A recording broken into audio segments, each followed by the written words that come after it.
Salut, c'est Trado, content de vous retrouver pour la mise à jour de l'indice parisien. Alors sur le plan des fondamentaux, ce qu'il faut retenir, c'est que le raffermissement du dollar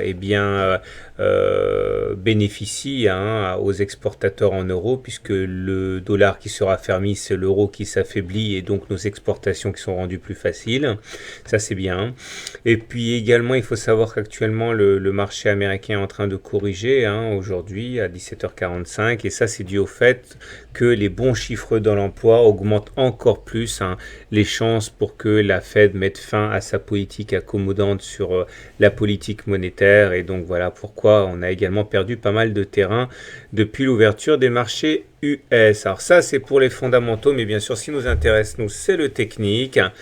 J'avais expliqué pourquoi vendredi j'étais favorable à un rebond technique aujourd'hui, pour plein de raisons. Déjà, on avait pris appui sur le nuage, Ishimoku ici, on sait que c'est un support important, puis en plus on était globalement dans une zone de support ici.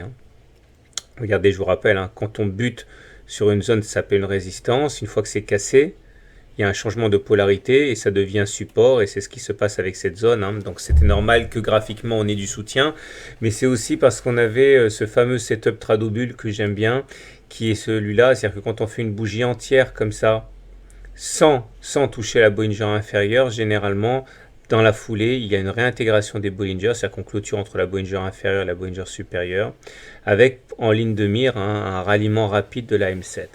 Alors je vous avouerai franchement que je suis un peu circonspect parce que généralement, il y a une impulsion haussière assez forte, mais là c'est vraiment mou du genou.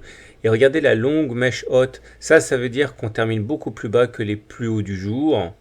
Et ça montre quand même le caractère un peu timoré des haussiers qui n'ont pas osé tenir la position. Alors qu'à l'origine, je vous rappelle que moi je privilégie suite à un Tradobull un contact avec la M7. Ça risque d'être un peu chaud quand même là parce qu'on dirait vraiment que les haussiers manquent de conviction. Au-delà, il ne faut pas tout noircir. On a une situation d'étoile du matin. Alors si vous ne connaissez pas, voilà ce à quoi ça ressemble. J'ai fait un e-book là-dessus. Donc vous avez deux bougies, une bougie rouge et une deuxième bougie rouge. Et ceci de particulier que la troisième bougie sera verte. Alors idéalement, il y a un gap entre les bougies 1 et 2 et la bougie 2 et 3, c'est-à-dire qu'il n'y a pas de cotation là au milieu. Il y a des variantes. La deuxième bougie peut être rouge ou verte, ça peut même être un doji. Alors, il y a la forme qui est moins parfaite, qui est celle où la deuxième bougie ne va pas être séparée par un gap des bougies 1 et 3 puisque les mèches vont se chevaucher. Ok, mais les corps ne se chevauchent pas, il faut ça pour que ce soit une étoile du matin. Avec les variantes, bougie verte en bougie 2 ou alors carrément une croix. Et ça, généralement, on a beaucoup plus d'une chance sur deux de monter derrière. Oui, mais il faut tout contextualiser. Et le problème, c'est que là, on a bien une étoile du matin. Regardez, les corps ne se chevauchent pas. Bougie 1, bougie 2 avec un doji. Mais on a une grosse marque de faiblesse avec cette bougie haute. Ce qui me fait dire que, à mon avis, les baissiers vont vraiment tenter de remettre une couche dès demain suite à leur victoire psychologique des dernières heures. Je pense qu'ils vont aller faire contact avec la Bollinger inférieure. Et si on arrive à tenir ça, effectivement, le contact avec la M7 restera d'actualité. Mais là, j'aime vraiment pas cette bougie haute. Alors, on va terminer avec les indicateurs techniques, comme d'habitude. Le stochastique qui rentre dans sa zone de survente, ça, normalement, ça veut dire qu'il ne faut plus acheter.